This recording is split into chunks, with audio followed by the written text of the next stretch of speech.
You are listening to Danny on What the Heck podcast. This is the place where I share my experience, knowledge and skills. Hello, welcome along. I have a new guest, which I don't know too well. The first time I've actually had a video meeting together, but I've introduced her as Wendy Johnson. Johnson, yes. Kind of. Yes, welcome along. And whereabouts are you based? I am in Washington State. Excellent. So I'm Danny and I'm in New Zealand. So I've introduced our guest. So what we do, if you aren't familiar with my podcast, is I have 12 questions I ask my visitors and we get straight into it before we find out who they are and what they do. So my first question on the card that even I don't know what it is, what's one thing you'll never do again? That's really easy. I will never be a Jehovah's Witness again. Brilliant. That's one I should have asked nearer the end, but that's going to be an interesting story coming out. Yeah. Well answered. I'm going to pick another question. That's question number 1, 11 questions to go. Right. What 3 items would you take with you on a desert island? A desert island. Oh, that's interesting. We'll say clean water. My crystals. Ooh. And something to make a fire. Fire that you can cook. You can't eat your crystals though, but you might be able to. I know, right? It's like, need water and fire. No, that's good. These questions are totally random, so myself don't even know what's coming up really next. Let's see. Oh, okay. What is your favourite family holiday? It might be one you've had. Probably not much holidaying going on at the moment, unfortunately, but what's one that comes to mind? Thanksgiving. I have a big family Thanksgiving where we just all come together and my kids really, really love it. It's just really a fun time for us. So, because I'm in New Zealand, we have Christmas and we don't have Thanksgivings, but I'm assuming Thanksgiving's a little bit before Christmas. It's November. Yeah, the end of November. The last Thursday in November.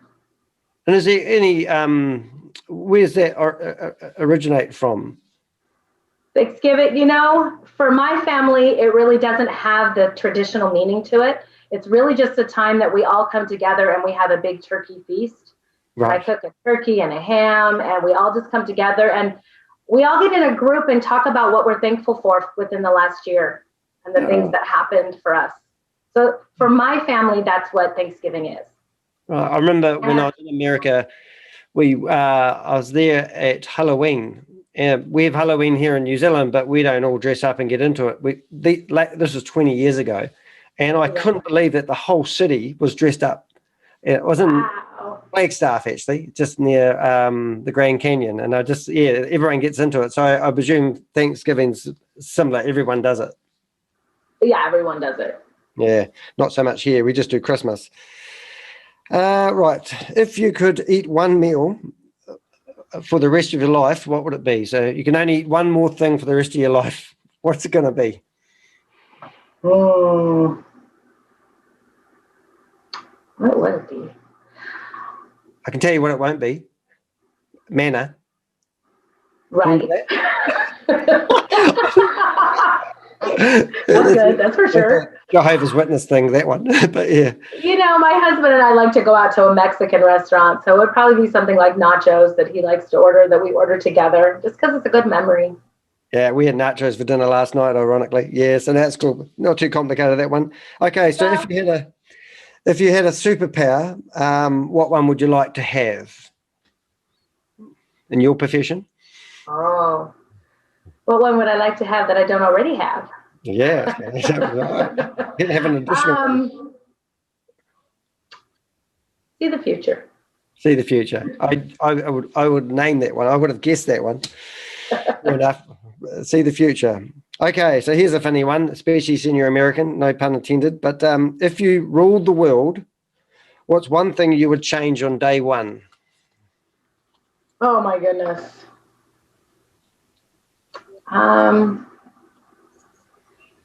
What would I change? I don't even know. I don't know how I would do it, but just bring in more love somehow. Yeah. That's fair. I'll let you know. We're going through the questions. It's good. Do you collect anything? Do you have any hobbies? And I bet you're going to say crystals. I do collect crystals. Yeah. Some really beautiful ones. Do you have favorite?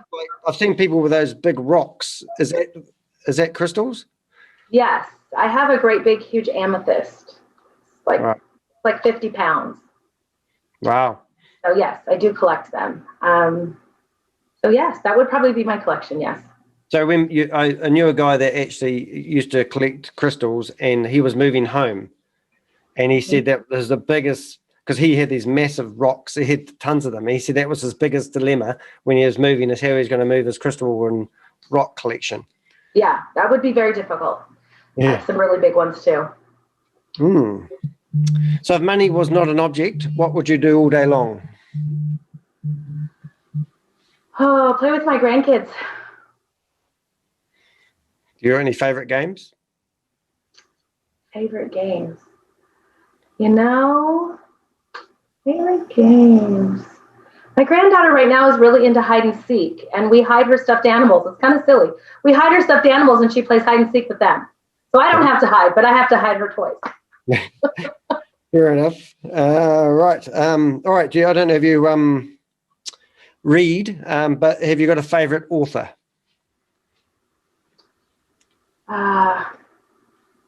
Abraham Hicks books. I don't read a lot, but I've read a lot of those.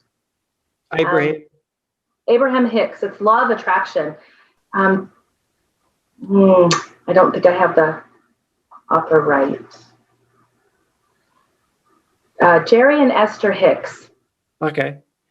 All right. And why? I've just learned a lot of healing ways of helping other people heal through their books. Right. I'm a life coach, and it's helped me help other people a lot, as well as myself, because you got to start with yourself first. Yeah. Because I often say to people, and they don't believe me, but I say I've never read a book in my life because I'm dyslexic, you see. And right. I can read the words, but they just don't get in. And recently I've been listening, about 5 years ago, I started listening to audiobooks. Yes. And now I see when people would go to a movie and they would come out and they say, I think the book was better. I could never understand that. And the first book I ever listened to was actually from the guy from the Red Hot Chili Peppers. I think it was Anthony Kiedis. And it was his autobiography or whatever they call it. And it was amazing. And I thought, I can see what people like reading though. So, so reading a book and getting fulfillment from it for me would do my head in. But now listening to them, I can see why people like reading. And I have listened to the audio and use it as a guide, actually, because I'm a lot like you. I'm not really big into reading books, but I do like audiobooks because I don't have to read the same sentence 10 times. Or to just sink in. yeah, it's quite good. I actually had one of the books I started listening to when I first got into it. I actually interviewed him about 4 podcasts ago, and it was brilliant. And he's actually all about being brilliant, but it was quite nice to actually get the author of the book that I'd listened to about 4 times to come on and actually ask him a question. But what I found funny was he's got 6 Amazon top sellers, and people gave him 1-star reviews. And the book he had was Michael Hempel. I'm saying it wrong. Anyway, he was reading out the 1-star reviews he got and thanking the people for them. But his book was called Flip It, and it was talking about every negative opportunity to turn it around to a positive. And I remember seeing him on LinkedIn reading out his 1-star reviews, and this made me laugh because it was exactly what the book was all about. He was putting it into practice. That's awesome, actually. Different story. But anyway, okay, that's good. Favorite author. What's your proudest accomplishment? And you're not allowed to say children, because I've had people that use that one before. Well, could it have to do with my children? I think my proudest accomplishment is that I raised them outside of the religion I was raised in, and they've become amazing people. Not many people would probably appreciate how hard that is, so well done. Yeah. I do. It's quite good. We'll have a chat about that soon. Okay, so obviously COVID's affected us quite dramatically in 2020. I'm a big traveller myself, been to about 35 countries, and I just got back from visiting China, Bangladesh and India about this time last year. So the question to you is, where in the world would you travel to next? I don't know if you're a big traveler. Not really, actually. But the place I've always wanted to go is, and only based off of pictures I've seen, Costa Rica, and see some of the waterfalls they have there. Yeah, it does have a nice ring to it, doesn't it? Yeah. Yeah. Good stuff. All right. And this one's a bit of a business one. What was your first job? And it's our last question. My first job was caring for an elderly lady that was 90 years old, and I was 12. Wow. Cool. How'd that go? I had made all her meals and made her bed and cleaned her house for her every weekend. Right. Well done. And I just sat with her and was her friend. Well, thank you for answering the questions. Hopefully that gives people a little bit of an opportunity to get to know you and maybe me. Wendy, tell us why we're connected. We're hanging around Facebook at the moment on a couple of Facebook groups. Yes. And I caught you there chatting, so I asked you to come along onto my podcast. So tell us what you've been doing and maybe let people know our background and how come we've got a common interest. Well, our common interest would be the Empowered Ex-Jehovah's Witness group, I believe. Yep. We are 7,000 members strong now as of the last few days. I was member number 2. We've held cruises. That was really a big blast. And they've done some other really amazing seminars that they've held, and they plan to hold some more in the future. I am a certified life coach, hypnotherapist. I'm also a Reiki master. I do energy healing. If you want to find me, you can find me at wendyjohnsonslifecoaching.com. Yep. I offer a program there called Transformational Reprogramming for Ex-Jehovah's Witnesses that want to move past all their fears and all of, find new friends. Because when you leave there all alone. And you really don't have anybody, nobody's holding your hand. And it's a really hard place to be. So you have to start from the bottom. It's like just being reborn. So totally right. Making new dreams, even learning how to move forward in dreaming is a big deal for them. And looking for a life ahead. Because I've been looking at a lot of the newbies coming onto the Facebook group, and it actually blows me away what stage they're at. And it is kind of like judging where they're at and how. And the big question that I've had 2 people in my life actually commit suicide in my family. So my sister, who was 2 years older than me, but my stepfather, when I was 9, he was only in our life for a couple of years, but he suffered with depression. Right. But in the organisation, when he died, they didn't want anything to do with him because they felt that if you took your own life back then, it was a sin and you had no respect for life. So then that affected my sister. And when she got to about 14, 15, she went way off the tracks and got into drugs and the whole 9 yards and eventually took her own life, unfortunately. But the thing is, I see a lot of people who get kicked out of the organisation have nowhere to turn. And unfortunately, a lot of them, there's so many stories of these people actually taking their own lives. Yeah. But then there's no accountability from the organisation because I've cast them out of the organisation.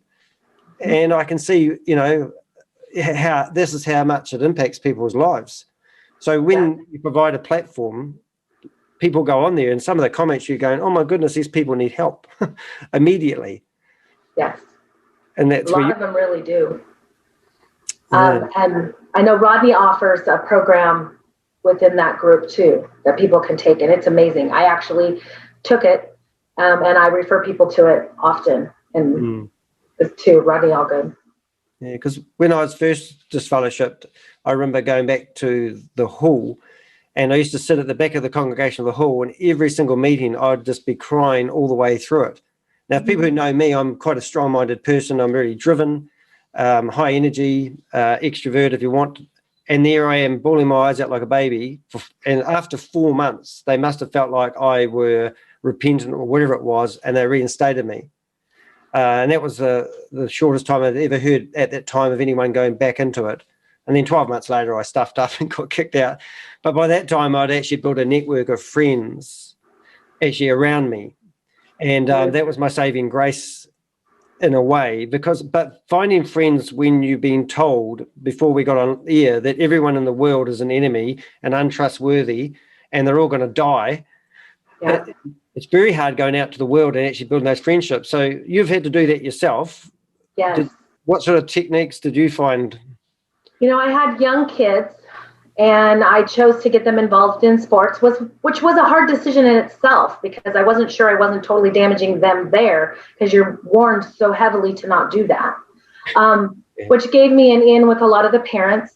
And I found myself getting really involved in their school activities. I was my son's, he had a booster program for fundraising for band, and I became the president of their booster program so that I could help them do fundraisers. And I met a lot of people that way. And I met a lot of amazing people. And that really helped open my eyes that all these people that they call worldly weren't horrible people. There was a lot of really amazing people out there that really wanted to help other people and other kids and make sure all of the kids got to participate in all the programs that were available, that, you had to pitch in a little bit of funds to be able to do it. And that really, really opened my eyes, and I built a lot of friendships that way. And I continue today. I like to do different types of fundraising and get involved in different areas, and plan to continue doing all that. Yeah. I went through a divorce at 40, and then I was quite lonely. And I think loneliness is a real big thing. Mm-hmm. So then I started, I got onto dating sites, and the first thing you do is you think, I'm going to find somebody else, and that's going to give me what's missing in my life, but that doesn't really work. Then I noticed on the dating site, they had an area where you could do events. Uh-huh. So I started organising like a mountain biking event. But then every Saturday morning, we'd get like 6 people coming along, 6 guys, no girls, and we'd go out biking, and then we'd sit there and natter after a cup of coffee. And then I met this lady, and I said, why don't you come along and come for a walk and join us for a cup of coffee afterwards? And she goes, like by myself. And I said, well, you can take my dog. So then I changed the event to a mountain biking and a dog walking event. And ironically, 10 people turned up, ladies with dogs, and they liked a walking group. So then I said, well, why don't you come back and have a potluck dinner at my place tonight? Who's doing anything? And then all of them said, oh, no, I've got nothing on. And then we finished up building up a social group with 500 people in it. Nice. And we took them hiking, biking, we'd go out for dinners, everything you could think of. And I just ran anything from 5 to 6 events a week. But in the meantime, my loneliness went away because I was focused on helping other people's loneliness. Yes, that was really key. That was really key for me. When I first left, the loneliness really took over. I found myself pregnant, out of wedlock. And then when I gave birth to my son, he only lived 13 days. Then I had to go through all of that, alone with my 3 kids. And so when I finally got to a place where I felt like I needed to reach out, I needed to make friends, I needed to learn how to heal myself. And that's when I started doing some of the fundraising and getting all involved in that. And I started, I took some life coaching courses to heal myself, to get through all of that. And in the meantime, my sister passed, that was a Jehovah's Witness as well. Yeah. So that was an interesting process in itself as well. So yeah, it's really can be very lonely in the beginning. And if you don't have somebody to help you even feel like there maybe is hope, it can be very detrimental. I think one thing I've, like my partner said, why do people believe it? Like I say to people, I'm an ex-Jehovah's Witness. Normally, if they have no knowledge of it, they go, and what do they believe in? And then it's a little bit of a debate about doctrine. And I go, I'm not one anymore. I don't believe that stuff anymore. Right. But they go, why did you believe it? And you go, well, I couldn't get away from it. Because if you do have any beliefs and you want to believe in there's a creator and there's a purpose, when you leave the Jehovah's Witness faith, you can't just jump ship and go to another faith. So now you just have to say, well, there's no purpose in life. There's no God, maybe. There's no greater force, whatever it is.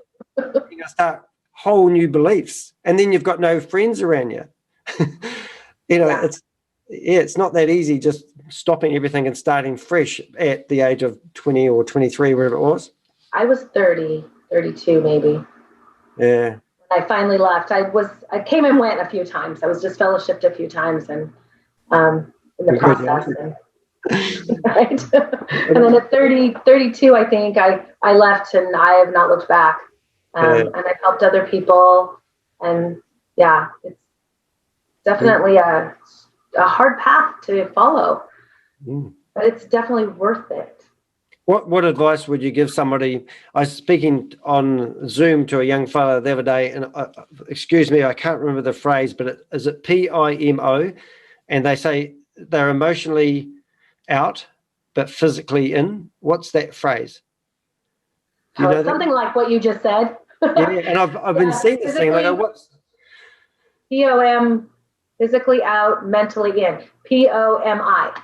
Right. And I thought, and I said to them, well, what is that? And they said, I still go, my family's all in it. And I'm out of it emotionally, but I still go along to all the meetings. Yeah. And this guy I was speaking to, he got baptized at 15.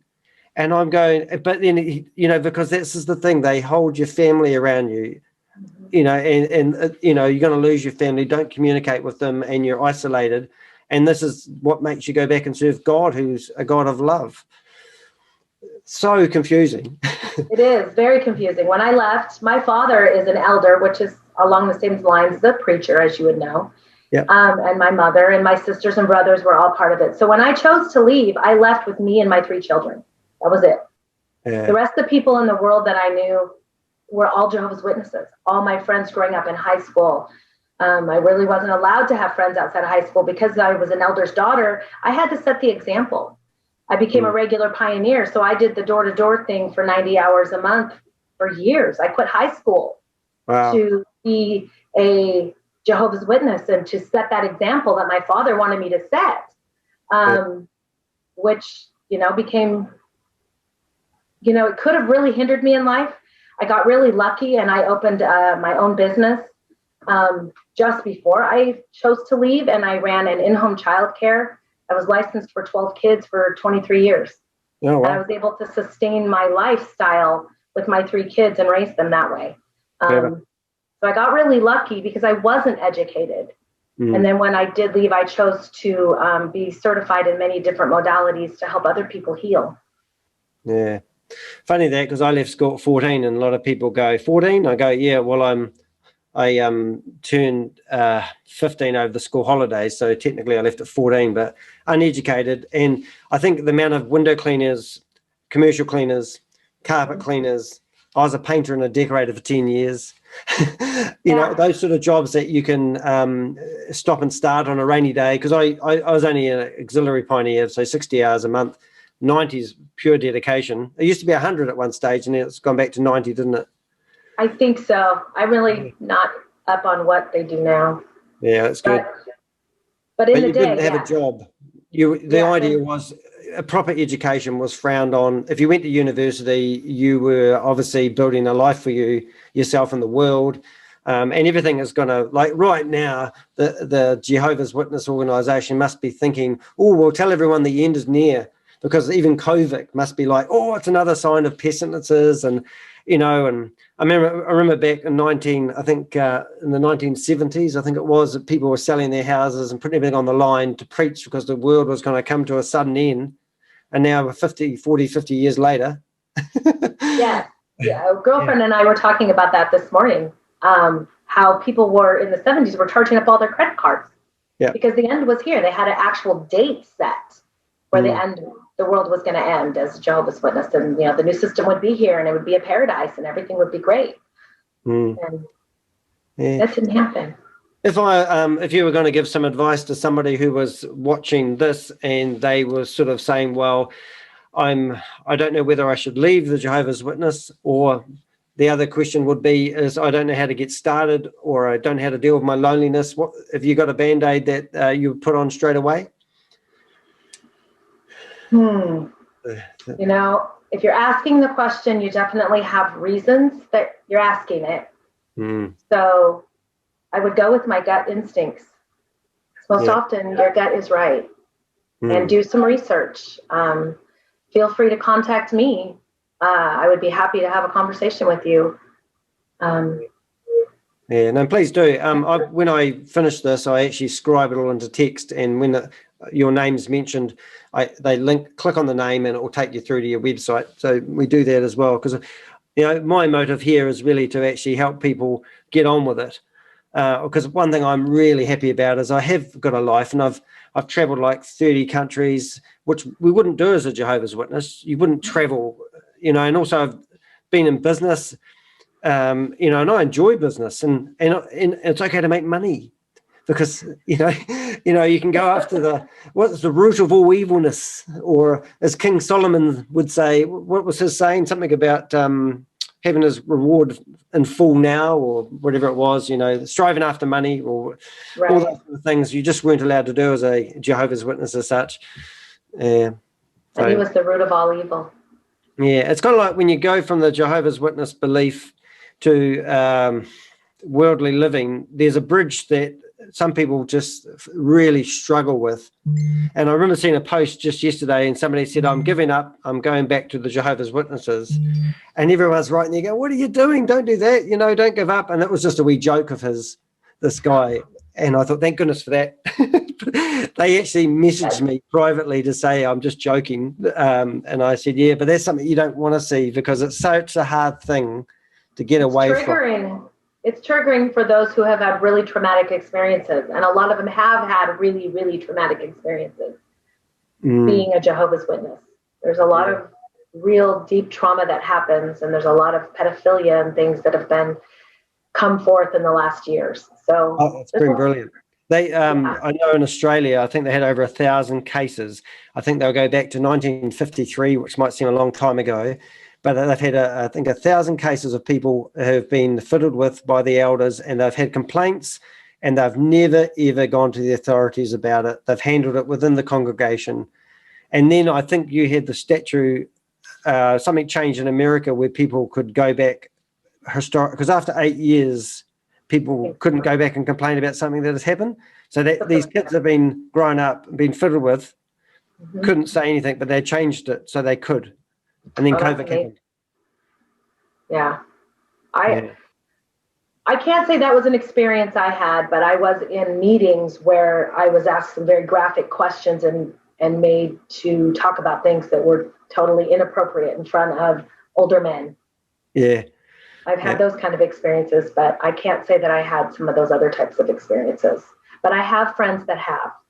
Yeah, no, it's the same, because I got kicked out for doing naughty things of the opposite sex. And they wanted to know the whole details of what I did. And I'm going, this is probably my first and my second time I've ever done it. And you want me to explain what we actually did? Well, I was just alone with somebody, and they're asking me, and I had never been involved with anybody before, so I didn't even know what the questions meant they were asking. Yeah. So I was told I was lying. I'm like, no, I'm not lying. I don't know anything. Yeah. Oh, no, it's crazy. Yeah, I haven't really been outspoken until the last few months than anything. I did a podcast about a year and a half ago about my life, just briefly, but now I've got onto a lot more of these Facebook groups such as yours, and I'm reading other people's stories. It's just 85% the same stuff going on, and it just seems like I don't know if you've noticed. I know the Jehovah's Witness organization hasn't grown in numbers for the first time in years, and I'm just wondering if a lot of this activity and people speaking out about it is actually harming the organization's growth. I know with COVID and having to go onto Zoom, a lot of them are selling their kingdom halls. And I'm wondering if this is actually a turning point where the Jehovah's Witnesses will feel that the people of the world are turning on them. Do you think things are changing, or is it just going to carry on, you reckon? I don't know. That's a really good question, because I think it's going to go a little bit of both ways. You're going to have those that start going, oh, wait, why, paying attention to the questions that are being brought up. And then you're going to have those, because they're told to by them, that are rejecting and not listening, because they're told not to listen to anything from the outside. They're told not to look up. If I was to go to my father today and say, hey, look, I have all these facts, and lay them out on the table as to what's going on, he would fold up the paper and say, take this home. I'm not looking at it. Yeah. He wouldn't even give it the time of day, because they're told that is coming from Satan. So, right? Yeah. So I think there's going to be a little bit of both. You're going to have those really, who are curious enough and maybe have a little bit more of a rebellious spirit that can see or been in long enough to see how many times they've said, oh, this is the end. That go, wait a minute, they've said this before. yeah, Maybe I should pay attention and look. I think you're going to have a lot of combination of both. But I do think it's really important for there to be people out there that are available to help the ones that do decide to look at it and see how brainwashed they have been. yeah. Because you just don't see it. It's like when people knocking at the Jehovah's Witnesses may knock on our door and somebody says, oh, I just slammed the door in their face, and I call them names, I yell at them, and I go, it doesn't make any difference. Because I used to have that happen to me. And I said, and because I was there doing God's work, it wasn't directed at me, it was directed at God. So yeah, they have an answer for everything. And when I look at how interwound it is, that you can do anything to a Jehovah's Witness, and they would be like, if you tortured them, they would think that's all part of God's approval, and they'll get resurrected if they die, right. Or, if you're, there's just so much. Yeah. Yeah. No. Well, thank you for coming along. I think people can sense that you will be willing to talk to anyone that's going through a difficult leaving the Jehovah's Witness organization. Yes, or any type of religious organization. Yeah. Really, there's ways of helping anyone that's leaving any type of organized anything that needs help moving forward. Somebody who's been brainwashed. It's nice to find a way of wiping that slate clean, and because life is pretty cool. I mean, I've actually I feel like I wasted 23 years of my life getting it started. Yeah, I wasted 30. I wasted 30. But the best thing is, I've learned to move forward in a positive way and let go of all the negative things that you really could hang on to, the anger and the fear and all the things that the guilt, oh my goodness, some of the guilt that they put on you. So when you learn to deal with that and leave it behind you, because it's not going to serve you going forward, that's where the beauty comes in. No, I agree. Well, thank you for coming along, and I'll stop the recording if anyone else listen to this. And if you go through the notes on below, you'll see a link to Wendy's website, and also where we talk about the Facebook group. I'll also put a link through to that. So be willing to join it. You asked a couple of basic questions, but there's a really nice community of people there that really sincerely care about you, and they can answer those little questions or those big, heavy questions. And so you were number 2 on that Facebook group. That's pretty cool. I was, and it's now 7,000. Yeah, and that's really impressive. Hopefully when people watch this, they'll see more than 7,000. Yeah.